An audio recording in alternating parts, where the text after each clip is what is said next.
যি হেমাহিয়ে আজি দেখিছোঁ বহুত দিনৰ পৰা জাজিপা ডিমৌলৈকে যি লেহেমীয়া গতিয়ে কাম আৰম্ভ কৰিছে। যিহেতু এইটো ডিব্ৰুগড়ে হওক বা যোৰহাটৰে হওক, যেতিয়া চাইলেঞ্চত ৰাষ্ট্ৰীয় কাম কৰি আছিলে ৰাস্তা, তেতিয়া সম্পূৰ্ণ হৈ গ'ল। কিন্তু আমাৰ জাজিপা ডিমৌলৈ কিয় লেহেমীয়া হৈছে আমি ধৰিব পৰা নাই। এই ক্ষেত্ৰত আমি চৰকাৰক বাৰে বাৰে দাবী কৰি আহিছোঁ যে অতি সোনকালে জাজিপা ডিমৌলৈ ৰাষ্ট্ৰীয় ঘাইপথটো সোনকালে বনাই দিব লাগে। কিন্তু চৰকাৰে বা প্ৰশাসনে কি ব্যৱস্থা গ্ৰহণ কৰি আছে আমি একো বুজি পোৱা নাই। আৰু আজি দেখিছোঁ আমি ৰাজমাৰীৰ পৰা যি মাটি খান্দি আছে, এই খান্দি থকা মাটিবিলাক ঠিকাদাৰবিলাকে চোৰৰ লেখীয়া বিক্ৰী কৰিবলৈ ধৰিছে। কাৰণ আজি যিটো ঠিকাদাৰ পাইছে 200কে তেওঁলোকে লৈ বেলেগক আকৌ বিকি দিছে, আৰু তেওঁলোকে গৈ মানুহক আকৌ বিকিছে গৈ 1800কে।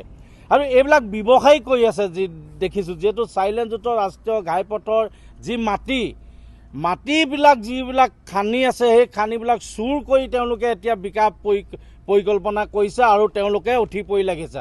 আৰু আমাৰ শিৱসাগৰ জিলা প্ৰশাসনৰ লগতে ডিমৌ ৰাজহুৱা চক্ৰৰ অন্তৰ্গত যি এলেকাসমূহত আজি প্ৰশাসনীয় বিষয়াসকলে এই ক্ষেত্ৰত গুৰুত্ব প্ৰদান নকৰাৰ কাৰণে এনেকুৱা ঘটনাবিলাক সংঘটিত হৈছে। কাৰণ আজি যদি ডিমৌ চক্ৰ বিষয়া কাৰ্যালয়ৰ বিষয়াসকলে যদি আহি অনুসন্ধান কৰাত হয়তো ধৰা পৰিলেন। কাৰণ আজি দেখিছে আপোনালোকে যি মাটি অধিগ্ৰহণ কৰিলে, আৰু এই মাটিবিলাক আজি প্ৰকৃত চৰকাৰী মাটি হয়। এই মাটিবিলাক প্ৰকৃত চৰকাৰী এলেকাত ৰাখিব লাগিছিলে, কিন্তু তেওঁলোকে আজি বিক্ৰী কৰাৰ কাৰণে যি প্ৰতিযোগিতামূলকভাৱে তেওঁলোকে উঠি পৰি লাগিছে।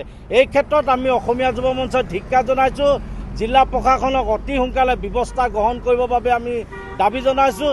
ইয়াৰ অন্যথা কিন্তু অসমীয়া যুৱ মঞ্চই জিলা প্ৰশাসনৰ বিৰুদ্ধে আমি প্ৰতিবাদ কাৰ্যসূচী ল'বলৈ আমি বাধ্য হ'ম।